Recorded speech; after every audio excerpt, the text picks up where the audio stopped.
참된 안식과 기쁨 나누리겠네. 경배하며 주의 얼굴 구할 때 신실하신 주님 참. 우리 처음부터 한 번 더 같이 고백하기 원합니다. 주님 보좌 앞에 나아가, 주님 보좌 앞에 나아가 참된 안식과 기쁨 나누리게. 자, 경배하며 주의 얼굴 구할 때 신실하신 주님 참. 우리 함께 선포합시다. 신실하신 하나님, 신실하신 주, 나의 주 하나님은, 나의 주 하나님은 신실하신 주님. 우리 이렇게 고백해 볼까요? 기도 들으시는 하나님. 아멘. 기도 들으시는 하나. 폭풍 속의 내 등불, 폭풍 속의 내 등불 내 노래시라. 주의 알게 아래서 내 맘 쉬리니 신실하신 주님 자. 우리 함께 고백할까요? 신실하신 하나님, 신실하신 하나님, 신실하신 주, 나의 주 하나님은, 아멘, 나의 주 하나님은 신실하신. 우리 한 번 더 선포하기 원합니다. 신실하신 하나님, 신실하신 주, 신실하신 주, 나의 주 하나님은, 아멘, 나의 주 하나님은 신실하신 주님. 자, 우리 이번엔 성탄의 의미를 고백하며 우리 3절 고백하기 원합니다. 평화 내려주신 하나님, 평화 내려주신 하나님, 나로 고통받는 자를 위로하게 하소서. 나의 평생에 주의 사랑을 전하리. 신실하신 주님 자. 우리 함께 찬양합시다. 신실하신 하나님,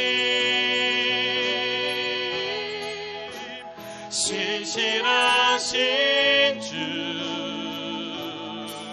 나의 주 하나님은, 나의 주 하나님은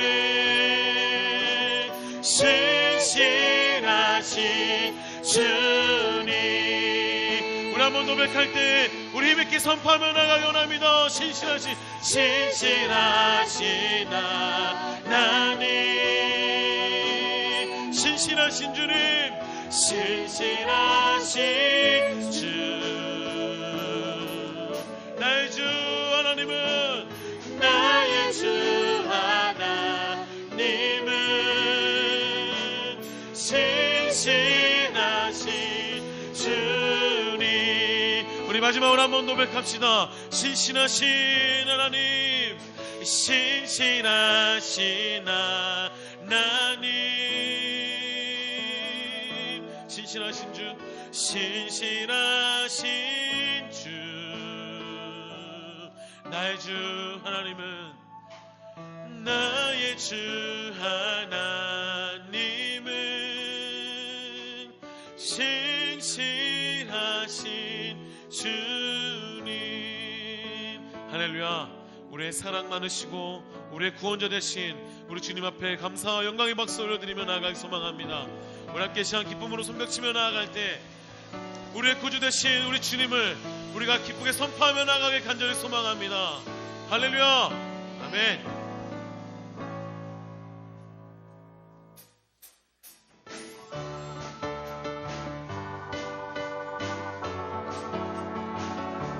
자, 우리 함께 이 시간 기쁨으로 손뼉치며 우리 찬양하며 나아갈 때 우리 예수 그리스도께서 우리의 구주 되심을 우리 함께 이 시간 기쁨으로 찬양하며 나아가기 원합니다. 아멘.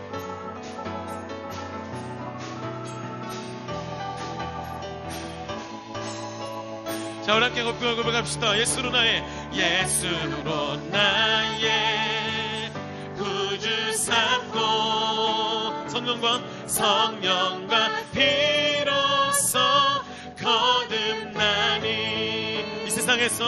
이 세상에서 내 영혼이 하늘의 영광 누리도 우리 한 번 더 고백할까요? 예수로 나의 구주 삼고 성령과 비로소 거듭나니 이 세상에서 내 영혼이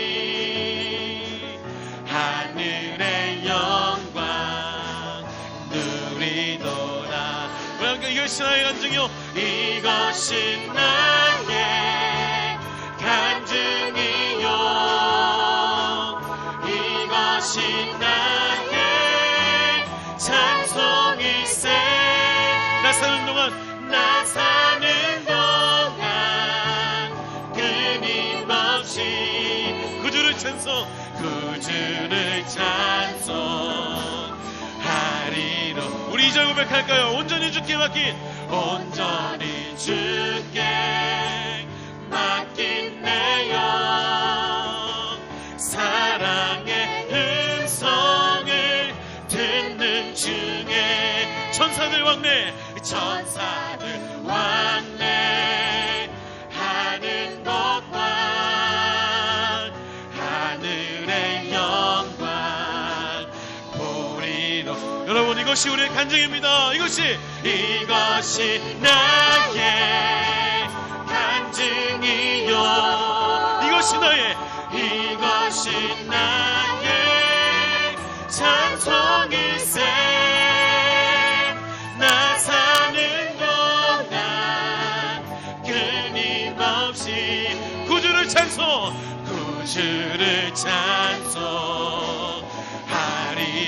우리 3절 고백합시다. 주 안의 기쁨 누림으로 마음의 풍랑 잔잔하니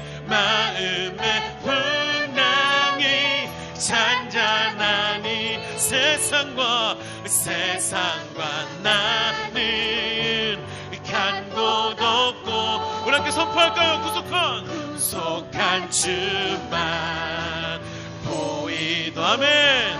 이것이 나의 간증이요, 이것이 나의 간증이요, 이것이 나의 찬송일세. 나 사는 동안 끊임없이 구주를 찬송. 우리 한 번 더 고백합시다. 이것이 나의 간증이요, 이것이 나의 간증이요, 이것이 나의 찬송일세. 나 사는 동안 끊임없이 구주를 찬송. 우리 자 마지막으로 한 번 더 고백합시다. 나 사는 동안 끊임없이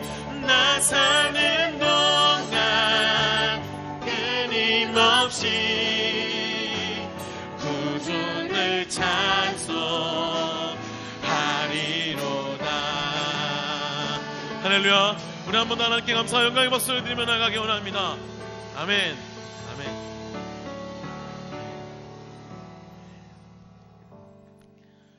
할렐루야. 우리가 예수님을 믿음으로써 이 땅에서의 그 하늘의 영광을 누리는 것, 그리고 하나님과의 관계가 형성되었다는 것, 이것만으로도 우리에게 충분한 간증이 될 줄 믿습니다. 아멘. 세상과 나는 간곳 없고 우리의 이 땅에서의 삶 가운데 구속한 주님만 우리에게 보인다면 이것이 우리에게 더할 나위 없는 간증이 될 거라고 믿습니다. 아멘. 어떤 삶 속에서의 특별한 간증보다도 구속한 주님만 보이는 이 귀한 고백, 이 세상 속에서의 삶을 살아가는 가운데 나의 시야 속에, 나의 시선 속에 마음의 풍랑이 일 때도 힘들 때도 그 구속한 주님만 우리에게 보이는 것, 그러한 신앙 고백과 그러한 우리의 삶의 모습이 정말 우리 모두에게 넘쳐나길 간절히 소망합니다. 그리고 이것이 나의 간증이라고, 예수님을 믿는 그리스도인으로서 이것이 나의 간증이라고 고백할 수 있는 우리 사랑하는 젊은이 예배자들 되길 간절히 소망합니다. 우리 함께 이 시간 계속해서 찬양할 때 이 땅에 오신 주님을 더욱더 우리가 높여드리길 간절히 소망합니다. 우리 함께 고백할까요? 이 땅 위에 오신, 이 땅 위에 오신 하나님의 본체, 십자가에 달리사 우리 죄 사하셨네. 하나님이 그를 지극히 높여 모든 이름 위에 뛰어난 이름을 주사 우리 예수 이름 앞에 전하고 모든 입이 주를 시인해, 모든 입이 주를 시인해. 여러분 믿으십니까? 영광 중에 오실 주를 보리라. 함께 선포해 왕께 만세, 왕께 만세. 존귀와 위엄을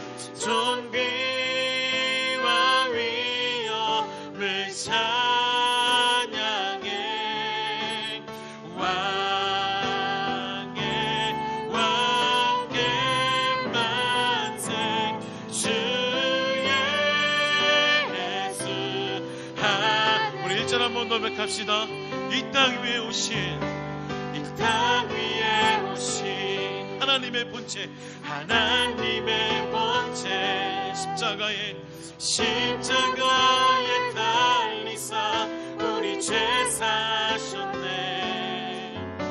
하나님이 그를 지극히 높여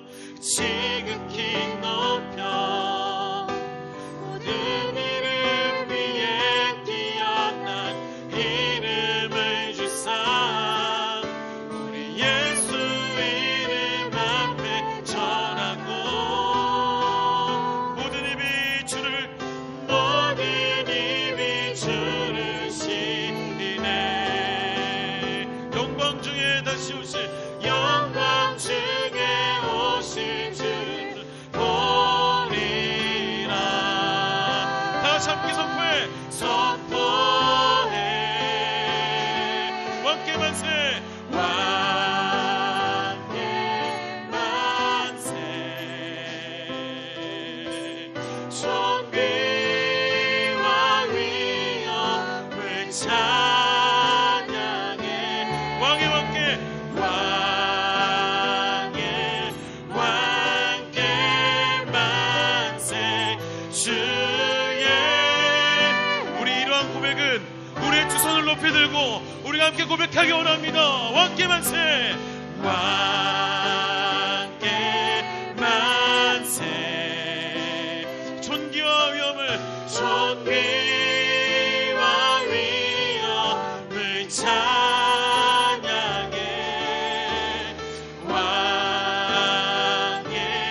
왕께 만세. 주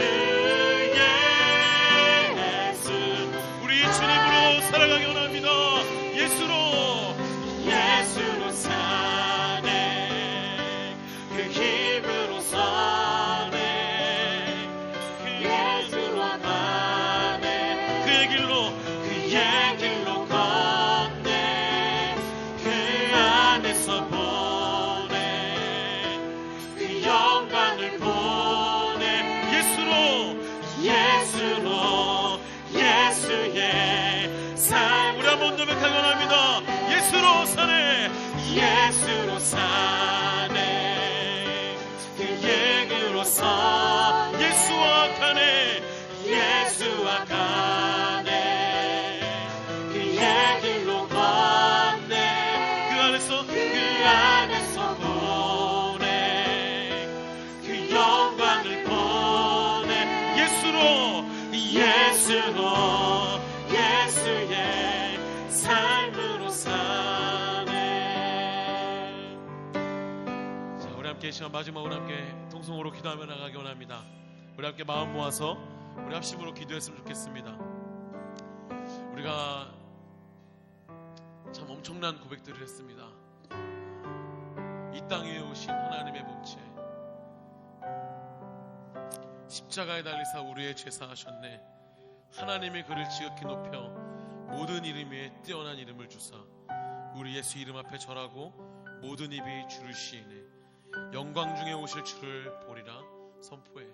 아멘. 이 고백을 함께 이 시간 기도하는 가운데 올려드릴 때에 하나님, 이 땅에 오신 주님을 우리가 믿고 다시 오실 주님을 소망하고 바라봅니다. 주님께서 다시 오실 그때까지 우리에게 뛰어난 이름을 주신, 그 이름을 주신 우리 그 예수 그리스도의 이름으로 살아가는 하나님 제가 되게 하여 주시옵소서. 하나님, 오늘 그렇게 살아가는데 필요한 말씀들을 선포하게 하여 주시옵시고, 하나님 말씀 전하시는 전사님 영육간을 강건함을 허락하셔서 오늘 가운데 주님의 말씀이 온전히 선포되어지는 귀한 시간 되게 해달라고, 우리 이 시간 마지막으로 함께 우리 통성으로 합심으로 우리 함께 기도하며 나아가시겠습니다. 우리 다같이 함께 기도하겠습니다. 주님, 하나님 아버지, 하나님 주님을 바라봅니다. 이 땅 위에 오신 주님을 바라봅니다. 하나님, 모든 이름 위에 뛰어난 이름을 주시고 하나님 구속한 주님만 바라보게 해주시기가 되려 원하옵나이다. 할렐루야. 주님 다시 오실 하나님 주님을 기대합니다. 하나님 주님 다시 오실 주님을 기대하며 주님 다시 오실 때까지, 주님 다시 오실 때까지 하나님 우리가 이 길을 걸어가며 하나님 예수로 살고 예수로 서고 그 힘으로 걷고 그 힘으로 사는 사람들이 되게 도와주시옵소서. 아버지 하나님, 이 시간 주님 앞에 이 예배 가운데 신령한 축복이 내려지길 간절히 소망합니다. 하나님, 예배 가운데 하나님 주님의 신령한 축복이 하나님 충만히 넘쳐나길 간절히 소망합니다. 아버지 하나님, 우리의 마음밭을 하나님께서 기경하여 주시옵시고 아버지여 우리를 도우시고 인도하여 주시옵소서. 하나님 주의 보좌 앞으로 우리를 담대히 나갈 수 있도록 하나님 인도하여 주시옵소서. 하나님 아버지, 간절히 나아가겠습니다.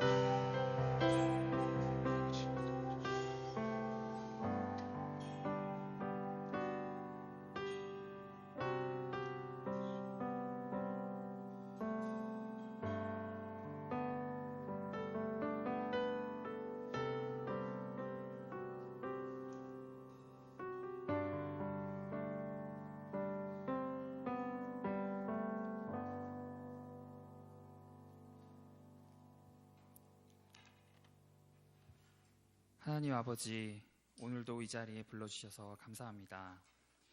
주님의 은혜 안에서 살아가게 하시니 감사드립니다. 우리의 찬양 중에 계신 주님, 주님의 마음을 보여주시며 의의 길로 인도하여 주시니 감사합니다. 연약한 우리는 주님의 사랑과 은혜를 깨닫지 못하고 순종하지 못했던 그런 저희를 용서하여 주시고, 말씀보다 인간의 생각대로 살아온 저희를 용서하여 주시옵소서. 주님을 찬양하고 말씀 듣기에 힘쓰며 주님을 경배하는 청년이 되게 하소서. 힘들었던 저희 청년들의 마음을 주의 사랑으로 채워주시고 위로해 주시며, 삶의 모든 문제들이 연약한 우리에게 힘겨운 길이 될 수 있겠지만 포기하지 않고 믿음으로 나아가며 주의 영원한 사랑으로 살아가게 하소서. 우리 모임 중에 계신 주님을 더욱더 사모하며 거룩한 삶을 살기 위해 발버둥치는 청년이 되게 하시옵소서. 모든 것을 주님께 맡겨드리고 주님의 영광 안에서 살게 하시고 이제 주만 위에 사는 청년들이 되게 하소서. 이 시간 드리는 예배의 시작과 끝을 온전히 주님께서 주관하여 주시옵소서. 이 모든 말씀 예수님의 이름으로 기도드립니다. 아멘.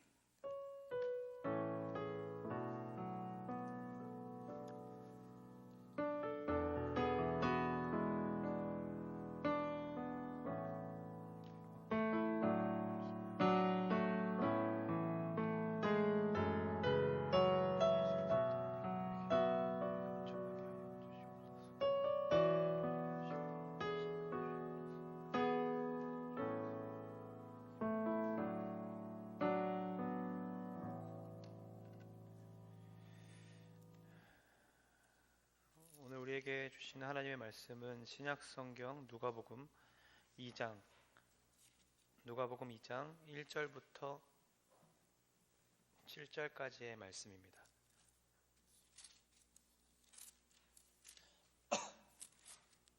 원래는 14절까지 우리가 읽고 나누려고 했지만 한 번에 다룰 수가 없기 때문에 누가복음 2장 1절에서 7절까지만 보고 오늘 말씀을 나누려고 합니다. 우리 함께 저와 여러분이 한 절씩 교독하도록 하겠습니다. 그때 가이사 아구스도가 영을 내려 천하로 다 호적하라 하였으니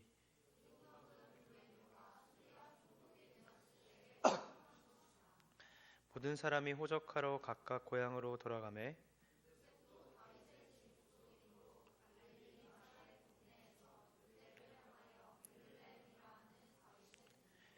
그 약혼한 마리아와 함께 호적하러 올라가니 마리아가 이미 잉태하였더라. 함께 있습니다. 첫 아들을 낳아 강보로 싸서 구유에 뉘었으니 이는 여관에 있을 곳이 없음이러라. 아멘. 제가 너무나도 좋아하고 사랑하는 고백이 있다면 바로 오늘 우리가 찬양한 그 예수로 사네라는 고백입니다. 여러분, 예수로 사네, 그 힘으로 서네, 예수와 가네, 그의 길로 걷네. 이 고백을 여러분이 찬양하시고 고백할 때 어떤 마음으로 고백하셨습니까? 지금은 우리가 이렇게 살 수 있을 것이라고 생각되고 혹 못 살아도 그렇게 살기를 바라는 마음을 가지고 우리는 고백할 것입니다. 그러나 이 찬양의 앞부분의 가사를 좀 살펴보면 절대 좀 쉽게 고백할 수 없는 고백들이 있습니다. 앞에 가사가 이렇게 시작됩니다. 할 수 없는, 보이지 않는, 끝도 없는 막막함.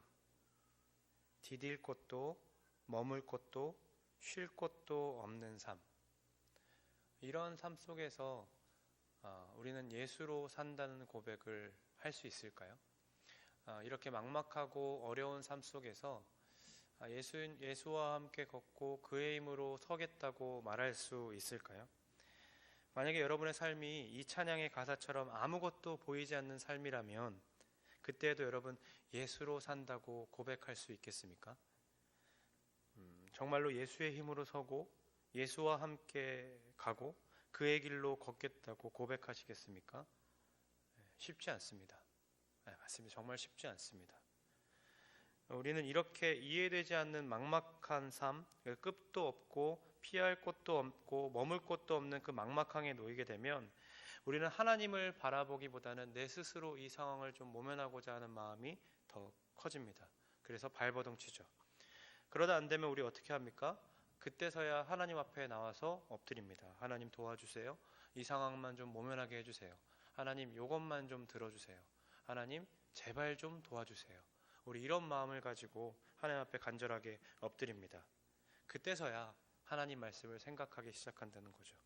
이 말씀을 읽을 때는 그런 상황에 놓여 있을 때는 좀 달리 다가옵니다. 이 말씀이 곧 내게 주시는 말씀이 아닐까?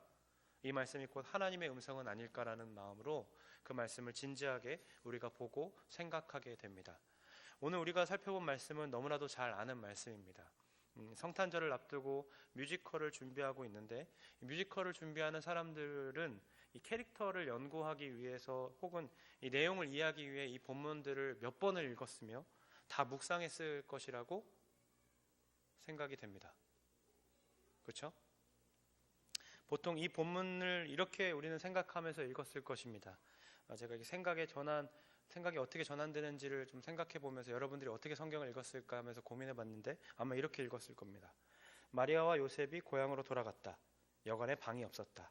옛날에 유초등부 때 선곡했던 거 생각난다. 아기 예수님을 말구유에 뉘었다. 말구유라니 이렇게 낮은 자리에 오셨구나. 천사들이 목자들에게 갔다. 목자들이 예수님을 찾아갔다. 천사가 찬송했다. 지극히 높은 곳에서는 하나님께 영광, 땅에서는 하나님이 기뻐하신 사람들 중에 평화로다. 성탄장식 내가 붙였다. 그때 힘들었지만 즐거웠다. 등으로 생각하면서 성경을 읽어 나가겠죠. 아닙니까? 저만 그런가요? 우리는 궁금해할 것에 궁금해하지 않고 그저 아주 좋은 믿음, 좋은 눈으로 성경을 보면서 아멘 하면서 그냥 넘어갑니다. 그러나 우리가 그 인물이 되어보고 우리가 저 상황에 놓여 있다 생각했을 때 이 상황이 그렇게 꼭 만족스러운 상황은 아닙니다. 모든 것이 좀 불만족스럽고 좀 불만스럽습니다. 우리가 한번 요셉이 좀 되어보고 마리아가 되어봤다면 이 본문의 상황은 참으로 이해하기 힘든 상황입니다. 그럼 왜 그런지 한번 살펴보도록 하겠습니다. 우선 우리가 마리아가 되어서 이 본문을 좀 살펴볼 텐데요. 마리아가 누구죠? 네, 없네요. 마리아는 처녀였습니다. 곧 결혼을 앞둔 처녀였죠. 아주 믿음이 좋은 의로운 사람 요셉과 결혼을 앞둔 예비 신부였습니다. 예비 신부라니까 우리 다정자매 지금 시기에 좀 비슷할 수도 있겠네요. 그런데 어느 날 누가복음 1장의 26절에 38절을 보면 그에게 천사가 나타나 아기를 낳을 것이라고 예언합니다. 이렇게 얘기하죠. 은혜를 입은 자야, 너가 아들을 낳을 것이야. 그 이름을 예수라 하라. 그가 큰 자가 될 것이고 조상 다윗의 왕위를 그에게 줄 것이야. 왕이 되어 이 나라를 영원히 다스릴 것이다 라고 선포합니다. 이런 말에 마리아가 뭐라고 얘기합니까? 저는 남자를 알지 못합니다. 이 얘기가 무슨 얘기죠? 저 처녀예요 라고 하는 얘기죠. 그랬더니 천사가 이렇게 말합니다. 성령이 내게 임함으로 그의 능력의 너를 덮으시리니 내가 낳는 거룩한 분은 하나님의 아들이라 칭함을 받을 것이다. 나는 처녀라고 얘기했더니 갑자기 성령이 임해서 아기를 생기게 한다는 얘기죠. 이해가 됩니까? 그러면서 또 이렇게 얘기해요. 너의 친척 엘리사벳도 태에 중에 막혔었는데 이미 6개월째 지금 애를 베가지고 아들을 낳을 것이다 라고 얘기하고 이처럼 하나님의 말씀은 능치 못함이 없을 것이다 라고 선포합니다. 여러분이 이 상황이라면 곧 결혼을 앞두고 있는 그 다정자면 심히 이제 감정이입이 좀 될 텐데 여러분이 이 상황이라면 아멘 하면서 예 하나님 감사합니다라고 받을 수 있을까요? 아닐 거라고 생각됩니다. 당황스럽죠. 왜냐하면 결혼을 앞둔 남편이 있는데 지금 임신하게 된 겁니다. 남자는 동침도 하지 않았는데 요셉의 상황은 그럼 어땠을까요? 요셉은 또 주의 깊게 한번 들어봐야겠죠? 요셉의 입장에서 한번 봅시다. 요셉의 이야기는 마태복음 1장 18절에서 25절에 나와 있습니다. 약혼자인 마리아를 위해 집을 알아보고 혼수도 드린 상태입니다. 그런데 마리아가 임신한 사실을 알게 됩니다. 자신의 아들은 100% 아닙니다. 자기가 동침한 적이 없기 때문이죠. 이 당시 사회문화로는 이런 여자들은 돌을 던지면서 공개 처형을 당해야 마땅했습니다. 그런데 요셉은 의로운 사람인지라 하나님의 뜻대로 살아가려고 애쓰는 사람인지라 조용히 마리아를 끊어내려고 합니다. 약혼을 파기하려고 하는 것이죠. 얼마나 낙심이 되었을까. 그 꿈에 부풀어서 결혼만을 생각하고 있었는데 임신했다는 말이 믿겨지지가 않습니다. 그때의 꿈에 천사가 나타나서 이렇게 이야기합니다. 마리아가 성령으로 잉태하였다. 그 아기가 보통 아기가 아님을 이야기해 줍니다. 심지어 이 아이가 자기 백성을 구원할 자라고 선포합니다. 또 이사야 선지자의 글을 통해서 알았듯이 유대인이었고 성경에 능통한 자였다라고 생각됐는데 의로운 사람이었으니까 선지자가 말씀을 한 것처럼 보라 처녀가 잉태하여 아들을 낳을 것이라 그 이름을 임마누엘이라 한다는 그 말씀이 이루어진다는 사실을 지금 요셉에게 얘기하고 있는 것입니다. 마리아가 잉태한 그가 이사야 선지자의 말씀을 이루려 하는 것이구나 라고 이해했겠지요. 그러나 이해는 했겠지만 아멘이라고 받을 수는 있겠지만 심정적으로는 어땠을까요? 저는 좀 화가 나지 않았을까 생각됩니다. 그리고 또 이해되지 않았을 것이라고 생각이 듭니다. 별 이상한 꿈을 다 꿨네 라고 생각하면서 정신 차려. 그 여자는 나쁜 여자야. 나는 그 여자랑 함께 살 수 없어. 이렇게 했을지도 모르겠습니다. 그러나 참 웃긴 게 성경은 이 둘은 그렇게 역사하셨는데 아멘 하면서 그 이야기들을 받아냅니다. 그 아기를 낳기로 결심합니다. 요셉은 아내를 데려와서 보살피고 그 아기를 키워갑니다. 분명 그 아기는 일반인과 다른 아기입니다. 이미 천사가 와서 예언했기 때문입니다. 천사가 꿈에 나타났고 태몽도 그런 태몽이 없습니다. 천사가 실제로 나타난 것처럼 꿈꿨습니다. 그리고 이 사람은, 이 아기는 죄에서 구원할 자라고 이야기합니다. 하나님의 아들 임마누엘이라고 이야기합니다.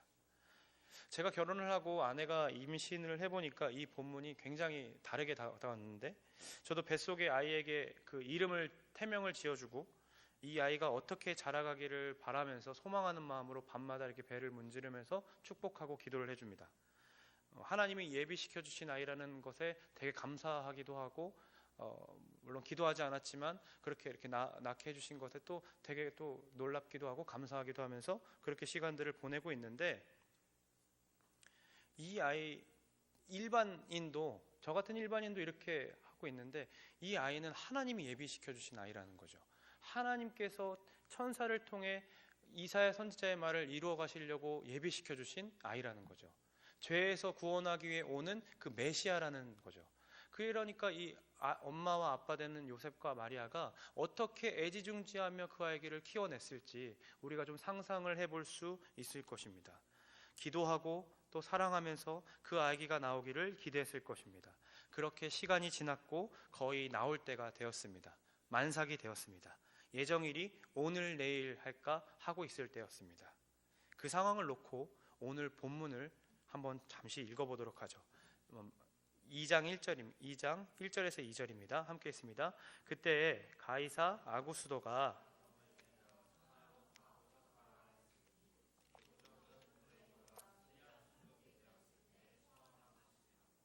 마침 그때의 가이사 아구스도, 옥타비아누스 황제인데 이 가이사 아구스도가 모든 사람을 호적하라고 명령합니다.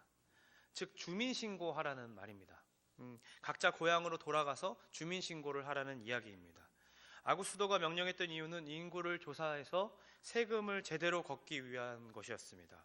그래서 3, 4절을 보니까 모든 사람이 다 호적하러 고향으로 내려갔고 요셉도 만삭인 아내 마리아를 데리고 호적을 하러 올라갔습니다. 이게 감정이입을 하게 되면 진짜 하나님 너무 하신다는 생각이 좀 듭니다. 왜냐하면 지금 아이는 이 하나님의 아이잖아요. 구원할 자잖아요. 그런데 이 오늘 내일 하는 상황에 고향을 지금 보내고 있는 상황이죠. 제가 기도하고 있는 게 있다면 우리 아이가 주일에 나오지 않기를 기도하고 있습니다. 이렇게 설교하고 있는 중에 만약에 아이가 나오게 되면 제 마음이 굉장히 낙심하게 될 것이고 정신이 어디로 갔는지 모르게 여러분에게 이상한 얘기들을 할 거라고 생각이 듭니다. 토요일이나 좀 주일에 나오지 않고 월요일쯤에 좀 나와줬으면 좋겠다라는 생각을 가지고 있습니다. 왜 그럴까요? 제 마음은 여러분들 다 아실 겁니다. 그런데 요셉은요, 갑자기 내려진 명령 때문에 그 만삭인 아내를 데리고 호적하러 지금 고향으로 내려가고 있습니다. 갈릴리에서 나도 좋겠는데, 잘 살고 있었는데 지금 자기의 고향인 베들레헴으로 가게 된다는 얘기입니다. 만삭인 아내를 끌고 옮겨가니까 그 당시에는 뭐 차가 있는 것도 아니었기 때문에 아마 힘든 몸을 이끌고 갔다가 쉬고 가다가 쉬고 했을 것입니다. 그렇기 때문에 다른 사람들보다 조금 늦게 도착했겠지요. 그래서 명절이었죠. 명절날 사람들이 이동했을 때 여러분들 힘겹게 내려가고 올라갔다 해봤겠지만 지금 그보다 더 많은 인원들이 호적하러 고향으로 올라가고 있었기 때문에 굉장히 복잡했을 것입니다. 사람이 복잡한 그때에 지금 예수님이 날 시기를 정하시고 하나님께서 정하시고 지금 그때에 호적하러 내려가게 하셨다는 겁니다. 이 상황부터 솔직히 좀 이해가 안 됩니다. 하나님 굳이 왜 호적하라고 그때에, 만삭인 그때에, 예정일이 오늘 내일 하고 있는 그때에 호적하라고 해서 고향으로 돌아가게 하셨을까요? 그리고 또 베들레헴에 도착했는데 방이 없어요. 아니, 자기 백성을 죄에서 구원할 자가 오시는데 여관에 묵을 방 하나를 마련해 주지 않았다니요. 이거 너무한 거 아닙니까? 하나님의 아들이라고 하면서 칭함을 받는다고 하고 주님이 우리와 함께 하신다는 그 임마누엘 이름이라고 말한다고 하는데 여관에 누일 방 하나 없었다니요. 해산할 날이 다 차왔고 결국 어디서 났죠? 마곡간 그 말구유에 강보로 싸서 누였다고 이야기합니다. 이해가 되는 시나리오입니까? 여러분, 이전까지만 해도 우리는 이것 들어보면 아멘 아멘, 아 하나님 낮은 자리에 오셨구나, 말구유에 오셔서 우리를 낮은 자리에 이렇게 처하셨구나 라고 생각했겠지만 우리가 그 상황이 된다고 생각했을 때 참 이해되지 않는 스토리입니다. 그렇게 기대하고 기도하며 기다렸던 아이인데 호적하라고 하셔서 다 이동하게 만드시고 그로 인해 해산할 때 묵을 방도 마련해 주지 않으시고 말구유에 누이게 하십니다. 하나님이 예비시켜 주신 아이가 아니라면 마침 아이를 낳고 호적 신고를 하러 가게 하시던가, 아니면 호적하고 난 뒤에 자리를 다 잡은 후에 아이를 낳게 하시던가, 좀 그런 스토리, 혹은 여관방을 잡으려고 했는데 없다고 하는 순간 마침 그 순간 어떤 자가 방을 취소하고 마침 방이 없었는데 방 하나가 생겼네요, 이 방으로 들어가세요, 이런 좀 스펙타클한 막 이렇게 뭐가 있어야 되는데 호적하러 가는 것도 이해 안 되고 여관방에 있는 것도 이해 안 됩니다. 없는 것도 이해가 안 됩니다. 하나님의 아들을 준비시켜 주시는 그 스토리가 우리가 생각할 때는 참 이해되지 않는 스토리들입니다. 황당하지 않습니까? 아직 잘 안 하다 하신가요? 여러분들이 아기를 낳으려고 병원을 잡고 택시를 타고 있는데 하나님이 나에게도 역사하셨고 남편에게도 역사하셔서 애를 지금 뵌 상태입니다. 그래서 아기를 낳고 택시를 타고 있는데 택시 아저씨가 그 애를 받는 겁니다. 황당하지 않습니까? 병원에도 못 가게 하고 그런 상황에 놓여 있다고 생각해 봅시다. 왜 꼭 이때에 베들레헴에서 아기를 낳게 하셨으며 말구유에 아기를 누이게 하셨을까요? 요셉은 굉장히 황당했을 것입니다. 처음 하나님의 음성을 듣고 환상을 보았을 때 이런 그림은 상상도 하지 못했을 것입니다. 분명 진짜 메시아라면 이런 곳이 아니라 왕궁에 왔어야 될 것이라고 생각했을지도 모릅니다. 어찌 방 하나 못 잡게 만드셔서 이렇게 힘들게 하실까 생각을 할 것이고, 이처럼 자신이 생각했던 모습과 자신이 생각했던 그 꿈과 실제로 자기에게 벌어진 그 삶이 굉장히 차이가 났기 때문에 당황스러워졌습니다. 이것을 어떻게 받아들여야 될까요? 여러분이 예수님을 믿는다는 것이, 그리고 예수로 사내라고 고백한다는 것, 그리고 예수와 함께 선다는 이 고백이 여러분의 인생 속에 하나님께서 이끌어 가시는 방법과 180도 다른 상황에 놓여 있을 때 여러분들은 그럼 어떻게 반응하실지가 궁금합니다. 내가 예수로 사내라고 고백하고 예수와 함께 걷내라고 고백하고 그의 힘으로 서겠다고 고백하고 있는데 내 환경과 내 삶이 하나님과 함께 사는 삶의 그 꿈꾸던 삶과는 전혀 반대로 이끌어 가실 때에 우리는 그때에도 그렇게 고백할 수 있을지 우리는 한 번 더 생각해보고 점검해 봐야 될 것입니다. 예수를 따라가는 길, 예수님을 따라가는 그 길이 좁은 길이라고 말하고 생명으로 인도하는 길은 좁고 협착하여서 사람들이 가지 않는다고 얘기합니다. 사람의 안목으로는 좁아 보여서 사람들이 아무도 그 길로 가지 않는다고 얘기합니다. 그 길을 여러분들이 걷고 있다고 생각해 봅시다. 아무도 가지 않는 그 길을 여러분들이 걸으면서 신앙생활을 하고 있을 때에, 그때에 여러분 하나님을 바라보면서 예수님 나와 함께 하시는구나 라고 고백하며 예수와 함께 삽니다. 예수로 갑니다. 예수로 삽니다. 이렇게 고백할 수 있을까요? 지금은 네, 고백할 수 있습니다 라고 하지만 진짜 저도 그렇지만 제 앞에 황당하고 정말 이해되지 않는 상황들이 막 펼쳐질 때 이게 정말 하나님이 원하시는 삶인가? 라는 생각이 들을 때 있습니다. 우리는 늘 여기서 고민하고 시작하고 때로는 무너지고 때로는 낙심합니다. 하나님 왜 나에게 이런 상황을 주셨지? 왜 하나님은 나에게 이런 직장으로 보내주셨지? 왜 하나님 나를 지금 이렇게 이 시기에 헤매게 만드시지? 왜 나는 원하는 대학에 하나님은 붙여주시지 않으셨지? 이렇게 생각하며 묻습니다. 요셉도 그러하지 않았을까요? 왜 하필 이때에 하나님 호적하라고 명령하셨지?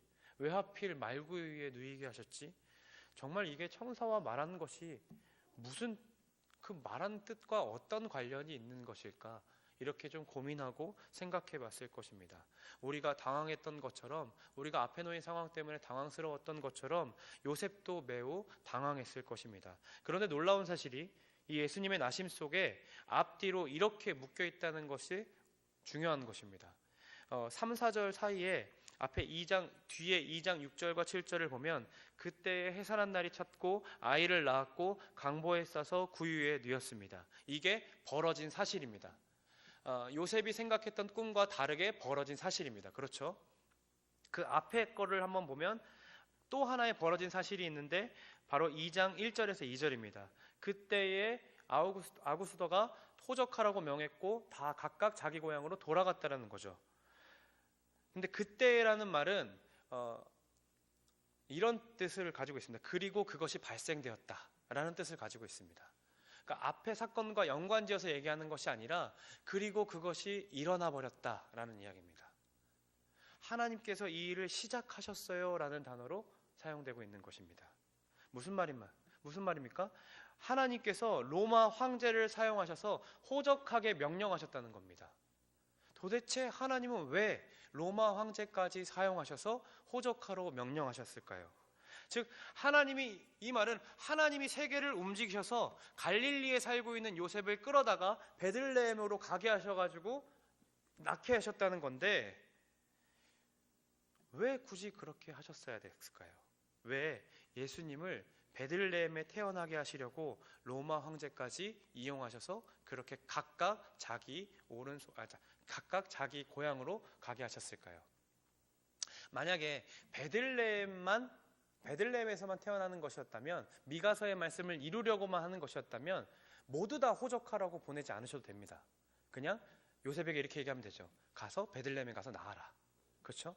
그런데 로마 황제를 통해 앞뒤 얘기도 없이 호적하라고 명했고 모든 사람들이 각각 자기 고향으로 가고 있다는 거죠.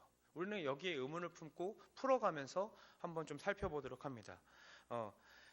앞에 상황이 벌어진 현실, 하나님이 로마 황제를 사용하셨다는 현실과 뒤에 그 말구유에 태어나셔서 말귀에 누이셨다는 그 현실, 굉장히 작은 현실과 굉장히 크게 역사하시는 그 역사가 같이 공존하고 있습니다. 예수님의 태어나심 가운데.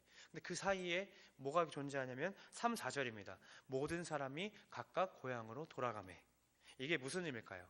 우리 이 의미를 살펴보기 위해 레위기 25장 10절로 한번 가보도록 하겠습니다. 레위기 25장 10절입니다.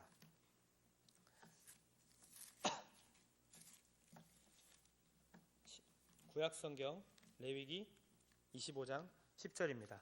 우리 함께 읽어볼까요? 시작. 너희는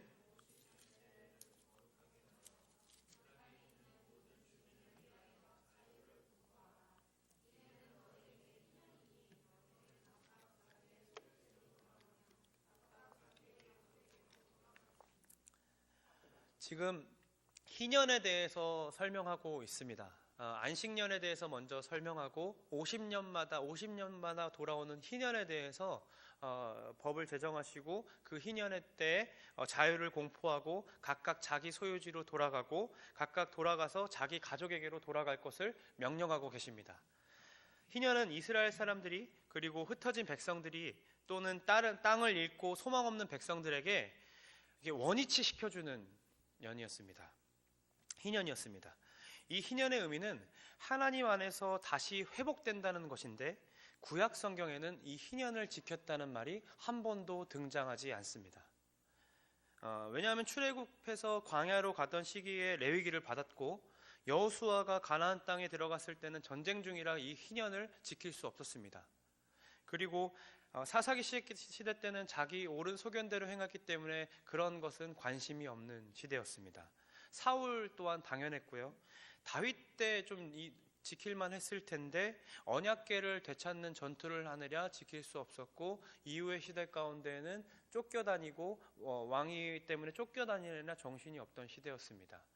솔로몬에게 좀 기대해 볼 만한데, 솔로몬 때에도 성전 짓는 것에 집중하였고, 또한 그가 여러 사람들을 이제 왕 후로 두면서 그렇게 자기 것들을 눌리고 하나님 앞에서 범죄하는 것들이 있어서 그 희년을 집중하지 못했습니다. 희년에 대해서는 한 번도 지켰다는 내용이 없습니다. 열왕기 시대도 마찬가지고 이후에 바벨론 포로 시대도 마찬가지일 겁니다. 바벨론 포로가 있었는데 거기서 나 고향으로 돌아갈래 라고 해봤자 지켜질 수도 없고 지킬 수도 없는 이야기였습니다. 이 얘기가 무슨 얘기를 하고 있을까요? 이 얘기는 사람의 역사 속에서 지키지 못했던 이 희년을 오직 예수 그리스도가 오심으로 지킨다는 이야기입니다. 자신들이 희년을 지킬래라고 다짐하는 것, 이런 거 상관없이 그들이 희년을 기억하든 기억하지 않든, 예수님의 오심을 기억하든 기억하지 않든, 하나님께서 예수 그리스도를 보내주심으로 우리에게 진정한 자유가 선포된다는 그 희년이, 진정으로 다시 회복된다는 그 희년이 오직 예수님으로 선언되고 있다는 것입니다. 하나님께서 로마 황제를 움직이셔서 호적하라고 명하심으로 모든 사람이 각각 자기 고향으로 돌아갔습니다. 각각 자기 소유지로 돌아가며 가족에게로 돌아가는 그 희년을 맞이하고 있는 것입니다. 예수님이 오셔야만 진짜 회복이 있고, 예수님이 오셔야만이 진짜 자유가 있다는 것을 보여주고 있는 것이죠. 누구를 움직여서 이렇게 역사하십니까? 황제를 움직입니다.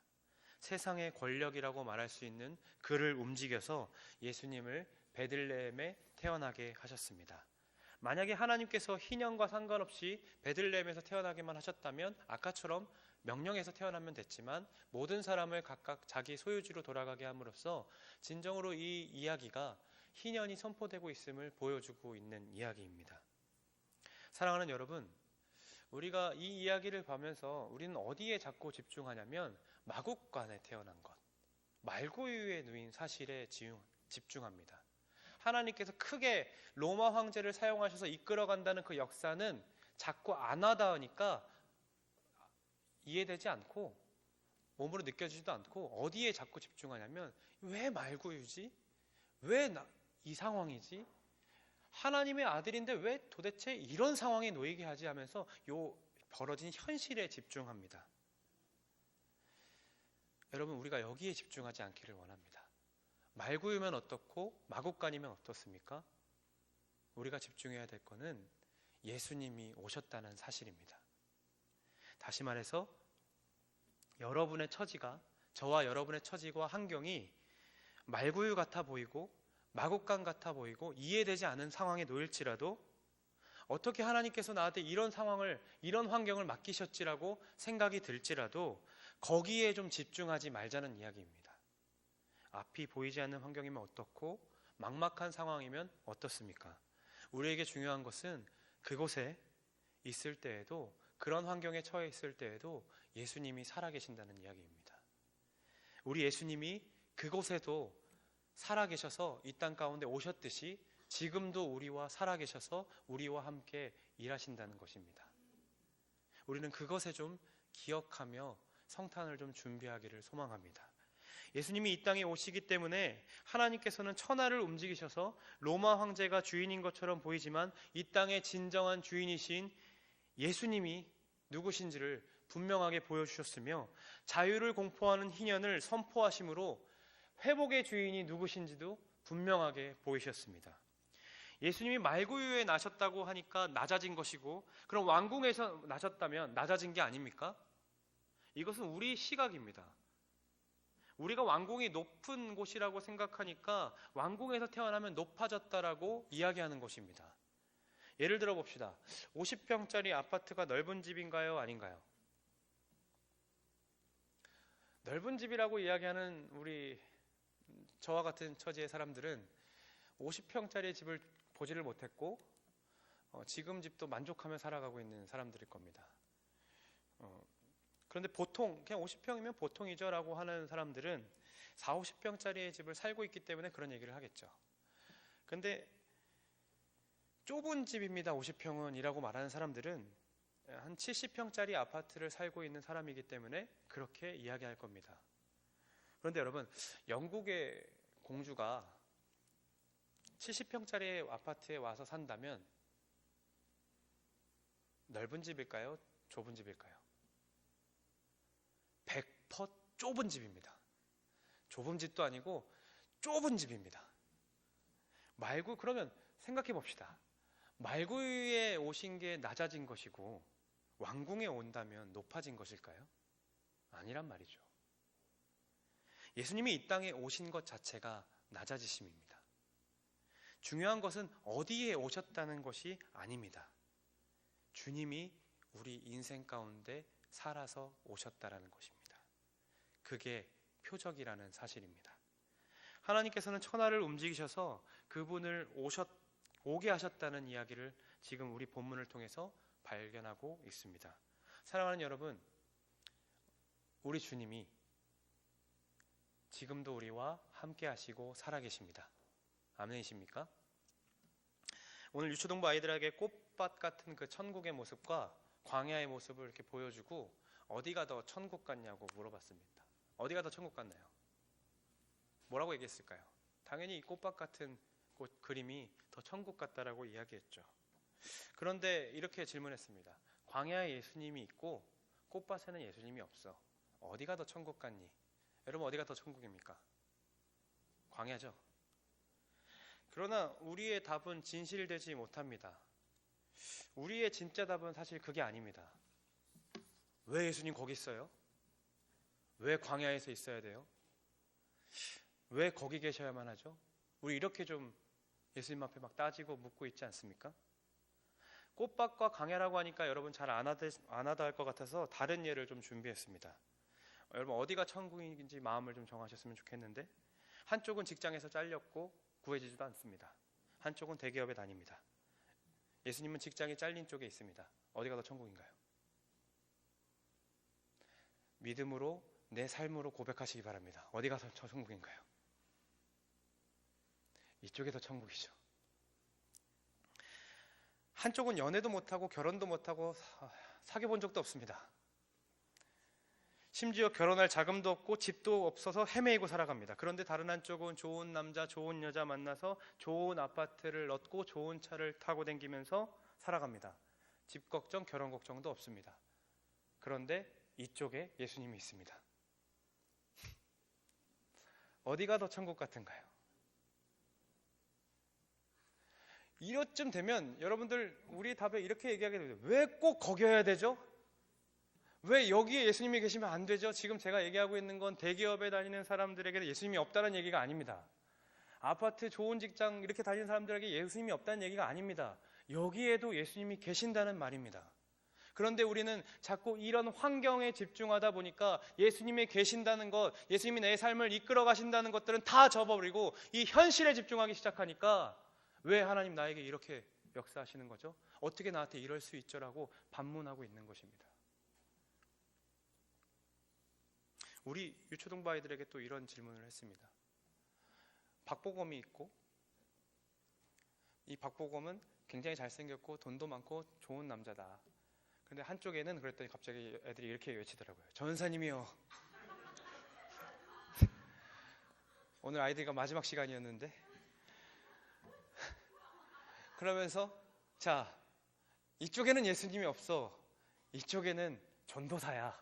예수님 없으면 안 되는 직업이야. 뭘 택할래? 애들이 뭐라고 하는지 아닙니까? 우리 서윤이가 머리를 붙잡고 고개를 숙입니다. 왜 박보검에는 예수님이 없는 것일까?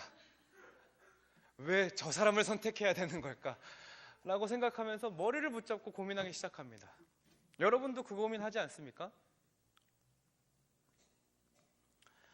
우리 마음의 진짜 고백은 왜 거기 계셔야 되죠, 예수님? 왜 그 사람이어야 되죠? 아니, 좀 이 사람이 예수님 잘 믿으면 안 되나요? 아니, 이런 직장에, 이런 좋은 환경에 예수님도 같이 계시면 좀 안 되나요? 라고 따지고 묻고 살아갑니다. 이제 좀 신앙이라는 삶이 좀 실감 나시나요? 이게 신앙입니다. 마리아와 요셉이 느낀 감정이 바로 이런 감정입니다. 어떻게 메시아가 오시는데 말구일까요? 어떻게 예수님이 오셨는데 내가 직장도 못 구하고 대학교도 떨어지고 연애도 못하고 미래도 불투명할까요? 어떻게 예수님이 오셨는데 이런 일을 당하고 있을까요? 아니, 예수님이 오셨다면 사업도 좀 잘 되고 직장도 좀 좋은 곳으로 가고 좋은 상사 만나고 등록금도 걱정 없이 학교를 다니는 게 당연한 거 아닌가요? 우리는 이 얘기를 하고 싶어 합니다. 그러나 우리가 살아본 대로 그렇지 않습니다. 당연하지 않습니다. 그저 우리는 거기다 대고 이렇게 얘기합니다. 왜 예수님 여겨야만 합니까? 왜 예수님 나는 쇠하여야만 합니까? 왜 예수님 말구여야만 합니까? 우리 그렇게 이야기합니다. 예수님이 여기 계신다면 광야가 꽃밭길처럼 그곳이 하늘나라가 될 것을 우리가 믿는다면 우리는 거기를 선택해야겠지요. 예수님이 계시지 않는다면 아무리 좋아 보이는 그 길도 결국엔 멸망으로 가는 길이라는 것을 깨닫고 안다면 우리는 그것을 바라보지 않을 것입니다. 우리는 무엇을 바라보며 무엇을 원할까요? 예수님이 계신 곳을 선택할 것입니다. 그러나 늘 우리에게 고민하고 있는 건 어느 길이 예수님이 계신 곳인지 모른다는 사실이죠. 그 얘기는 우리 차차 말씀을 통해서 살펴보도록 하고 오늘은 그것만 좀 집중해 봅시다. 오늘 우리가 계속해서 나누고 싶은 것은 말구유면 어떻고 마구간이면 어떻냐는 말입니다. 왜요? 예수님이 오셨기 때문입니다. 그분이 오시는 순간 희망이 생기고 소망이 생겼기 때문입니다. 예수님이 이 땅에 오시지 않는다면 우리는 꽃밭길에 있는 것 같아도 결국 메마른 시들어버릴 것 같은 메마른 존재들인데 예수님의 오심으로 말미암아 마른 뼈 같은 존재들이 살아서 군대가 되는 삶을 경험하게 될 것입니다. 즉 말구유를 바라보지 말고 내 앞에 처한 상황들을 바라보면서 넘어지지 마시고 우리와 함께 하시는 그 예수님을 좀 바라보자는 말입니다. 제발 좀 환경을 바라보면서 나를 왜 이 자리에 두셨는지, 나를 왜 지금 이 시기에 두셨는지를 고민하고 욕하면서 원망하고 넘어지는 것이 아니라 그 안에서 살아서 역사하시는 하나님을 좀 바라보자는 이야기입니다. 우리가 바라보는 그 느낌과 감각이 아니라 예수님이 이 땅에 오시기 때문에 하나님이 전 세계를 움직이시는 것을 좀 바라보자는 이야기입니다. 왜요? 이 땅의 주인이 예수님이시기 때문입니다. 우리와 같이 신앙생활했던 자매 하나가 이제는 나오지 않고 세상 사람처럼 살아갑니다. 그 자매에게 오랜만에 연락을 했고 안부를 물었습니다. 여전히 힘겹게 살아가고 있었습니다. 이렇게 얘기하면 또 이제 누굴까 막 고민하는데 그렇게 생각하지 말고 좀 들어보시기 바랍니다. 그래서 힘들어하고 또 예수님과 멀어지는 삶을 좀 살아가고 있는 것 같아서 힘들어도 예수님과는 멀어지지 않는 삶을 좀 유지하면서 살았으면 좋겠다라는 이야기를 했습니다. 그랬더니 아끼는 마음에 그렇게 얘기했더니 그 말에 자매가 이렇게 얘기합니다. 교회 나오라고? 그래서 제가 이렇게 이야기했습니다. 아니, 예수님 믿으라고. 예수님이 너의 삶에 살아계신다는 사실을 좀 기억하고 교회를 안 나가도 좋으니까 그것만 좀 기억하고 살아가다가 마음이 허락할 때 교회에 나와서 신앙생활 하라고. 돌아오는 답에 가슴이 아팠습니다. 그가 이렇게 얘기합니다. 싫어. 이젠 그런 소리도 듣기 싫어. 지금은 원망하고 싶어. 왜 나는 늘 이런 삶을 살아야 하는지 그냥 원망할 거야. 이 원망 다 하고 믿을게. 하지만 지금은 전혀 그럴 마음이 없어. 하나님이 계시다는 건 알아. 그러나 원망하고 싶어. 내 걱정해주는 것은 고맙고 기도도 고마운데 진심은 아니야. 그냥 내 걱정도 기도도 하지 마. 여러분과 함께 신앙생활했던 한 자매가 이렇게 저에게 답을 했습니다. 이 자매에게 여러분 뭐라고 답할 수 있을까요? 그런데 뒤집어서 생각해 보면 우리도 이 마음이 우리 삶 가운데 공존하지 않습니까? 저 사람 진짜 나쁘다라고 얘기할 수 있을까요? 우리의 모습도 그 모습과 다를 바가 없습니다. 내 삶 속에 문제가 닥치고 어려운 일이 생겨버리면 이런 생각이 들지 않을까요? 다른 사람들이 기도하겠다는 말도 다 거짓말처럼 들리고 다 원망스럽지 않을까요? 도대체 하나님은 왜 나를 이 자리로 보내셨는지 짜증나고 이해되지 않고 신경질 나지 않을까요? 그럼 진지하게 한번 생각해 봅시다. 왜 원망하고 있을까요? 왜 짜증내고 이해되지 않는다고 말하고 있을까요? 그것은 내가 내 환경과 내 앞에 펼쳐지는 그 길을 내 스스로 정해버렸기 때문입니다. 하나님의 그 스스로 정해버렸기 때문에 하나님이 인도하시는 방법이 이해되지 않습니다. 그러니 짜증나고 원망스러운 것입니다. 즉 말구유에 집착하고 있는 것입니다. 내가 처한 환경에 집중하고 있다는 것입니다. 성경은 계속해서 우리에게 말합니다. 환경은 바뀌는 것이 아니라, 그리고 우리가 바꿔보려고 노력하는 것이 아니라 예수와 함께하고 있다는 사실을 기억하라고 이야기합니다. 그분을 따라가는 삶은 좁은 길이고 협착하고 아무도 가지 않는 길이라고 말하면서 자기 십자가를 지고 그 길을 따르라고 요청하십니다. 우리는 지금은 예 하나님 아멘입니다 하면서 예수로 사네, 그 길로 걷네, 그와 함께 사네라고 고백한다 할지라도 우리 상황에 막막함이 놓여 있을 때나 우리 상황 환경이 이해되지 않는 상황에 놓여 있을 때 우리는 그렇게 쉽게 예수로 삽니다라고 고백하지 못할 것입니다. 그래서 또 환경에 집중하게 되고 그러다 낙담하고 또 쓰러집니다. 그러나 여러분, 저와 여러분 인생에 예수님이 살아계신다는 것을 진짜로 믿는다면, 그분이 진짜 살아계신다면 그 상황이 우리의 눈에 보이기에는 협착하고 좁은 길처럼 보일지라도, 광야의 길처럼 보일지라도 그 길만이 우리를 생명으로 인도하는 길임을 깨닫게 될 것입니다. 그래서 우리는 그 길을 기쁘게 걸어가게 될 것입니다. 그러기에 우리에게 중요한 것은 내 상황이 왜 이런가가 아닙니다. 지금 나에게 놓인 상황이 왜 이런가가 아닙니다. 지금 내 삶에 예수님이 정말 함께하고 계신가? 우리는 그것에 집중하며 질문하며 살아가야 됩니다. 내 삶에 예수님이 정말 있는가 없는가를 점검하며 살아가야 된다는 말입니다. 이 땅에 오신 예수님이 정말로 내 삶에 오신 예수님인가? 우리에게는 그것이 더 중요하다는 말입니다. 내 삶에 예수님이 있다면 마구간이어도 괜찮지 않습니까? 말구유도 만족스럽지 않습니까? 지금은 아무것도 아닌 인생처럼 보이고 남들은 다 성공의 이렇게 길을 걸어가고 있는 것 같이 보이고 나는 늘 실패한 인생을 걷고 있는 것처럼 보이고, 그럴지라도 내 인생 속에 예수님과 함께하는 삶이라면 그걸로 족하지 않습니까?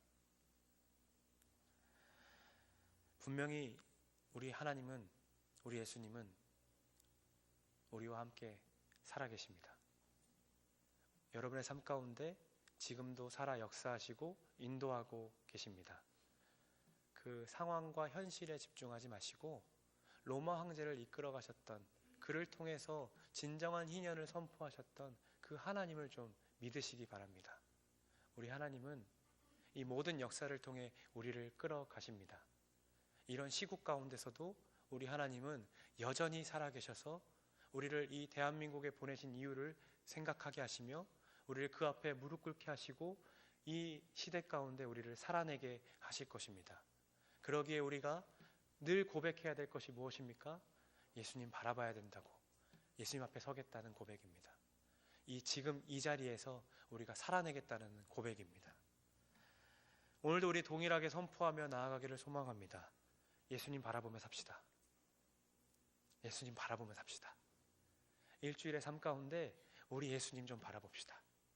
2000년 전 이 땅에 오신 그 예수님, 지금도 우리와 살아서 역사하십니다. 여러분의 인생을 포기하지 아니하시고 모른 척하지 아니하시고 한 걸음 한 걸음 이끌어 가시는 중입니다. 낙담하지 마십시오. 왜 나는 계속 이 자리에 있지? 하면 낙담하지 마십시오. 그 인생을 우리 예수님께서 끌어가십니다. 주는 그리스도시요 살아계신 하나님의 아들입니다. 그 베드로의 고백이 우리의 삶 가운데 늘 넘쳐나므로 매일매일 우리 앞에 놓인 그 상황과 환경을 넘어서 계신 우리 하나님을 바라보며 살아가는 우리 모두가 되기를 간절히 소원합니다. 기도하겠습니다. 사랑의 주님, 부족한 우리의 마음과 우리의 삶을 드립니다. 하나님, 늘 우리의 안목으로 우리 앞에 놓인 상황과 환경을 판단하며 하나님께서 우리에게 주신 상황과 환경을 이해하지 못하고 그저 왜 이 자리로 나를 불러주셨는지, 왜 이 자리로 나를